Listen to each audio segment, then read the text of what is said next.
நிறைய பேர் ஹர்ட் பண்ணி நான் பார்த்துருக்கேன். அந்த இடத்துல நான் சொல்றேன், எங்க அம்மாவை நீங்க ஹர்ட் பண்ணனால தான் என்னமோ தெரியல, எங்க அம்மாக்கு மிஷின் வாங்கி கொடுக்கணும்னு எனக்கு தோணுச்சு. கண்டிப்பா நீங்க இன்னும் என்னை பத்தி பேச பேசதான் எங்க அம்மாக்கு இன்னும் நான் ஆப்ரேஷன் பண்ணணும் அப்படின்னு நினைப்பேன். எங்க அப்பாவுக்கு மேல இருக்க கடன் எல்லாம் நான் அடைச்சு அவங்கள ரொம்ப சந்தோஷமாவும் நான் ரொம்ப படிச்சு அவங்கள நல்லபடியா காப்பாற்றணும்னு சொல்றேன். ரொம்ப நன்றி. அனைவருக்கும் வணக்கம். மேம் சொன்னாங்க மேலே ஏறி வரும் அப்படின்னு.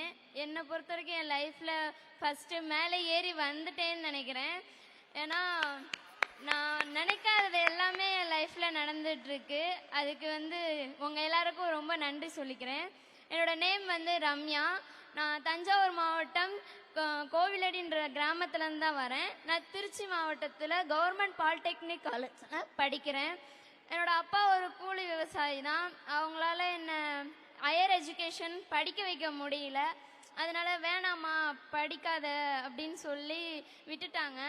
அந்த கேப்பில் நான் கொஞ்சம் வேலை பார்த்துக்கிட்டு இருந்தேன். அப்போது சேவிங்ஸ் நிறைய பண்ணி வச்சுருந்தேன், எதுக்காவது யூஸ் ஆகும் அப்படின்றதுக்காக. அப்போ எங்கள் மேம் ஒரு நாள் ஃபோன் அடித்து, ஃபீஸ் தானே கட்டிக்கலாம், ஒன்றும் பிரச்சனை இல்லை, காலேஜ் ஜாயின் பண்ணி விடுங்க அப்படின்னு சொல்லி என்னை படிக்க வைக்க சொன்னாங்க.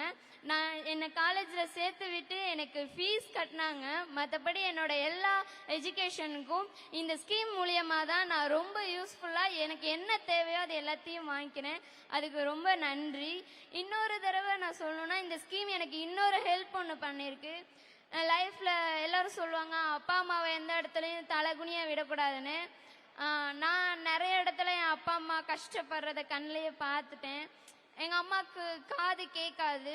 அதனால எல்லாரும் சொல்லுவாங்க, காது கேட்காதுல்ல, எதுக்கும் உன் பிள்ளையெல்லாம் படிக்க வச்சுட்ருக்க, இது இப்படி தான் அப்படி தான், வயசான காலத்தில் இப்படி தான் பண்ணும் அப்படின்னு சொல்லுவாங்க. நான் ரொம்ப லேட்டாக பிறந்தது என்னோட தப்பு இல்லைல்ல.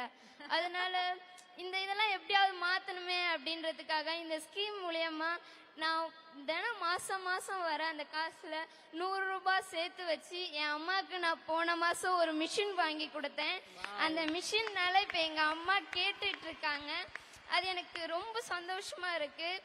இந்த ஒரு ஸ்கீம்னால எனக்கு எங்கள் அம்மாவுக்கு மிஷின் வாங்கி கொடுக்க முடிஞ்சுது அப்படின்னு நினைக்கும் போது ரொம்ப பெருமையாக இருக்குது. கண்டிப்பாக படின்னு சொல்கிறீங்க, கண்டிப்பாக படிக்கிறேன். நான் படித்து இதேமாரி என் அம்மாவுக்கு கண்டிப்பாக காது ஆப்ரேஷன் பண்ணுவேன். எங்கள் அப்பாவுக்கும் ஹெல்த் இஷ்யூஸ் நிறைய இருக்குது. அதுக்கு நிறைய கடன் வாங்கியிருக்காங்க. அது எல்லாத்தையும் இப்போ நான் தான் அடைச்சிட்ருக்கேன். அதே மாதிரி படித்து என் அப்பா அம்மாவை எந்த ஒரு ஹெல்த்தில் ரொம்ப கஷ்டப்பட்டேன். ஒரு பிளட்டுக்காக நான் ஏறாத இடம் இல்லை.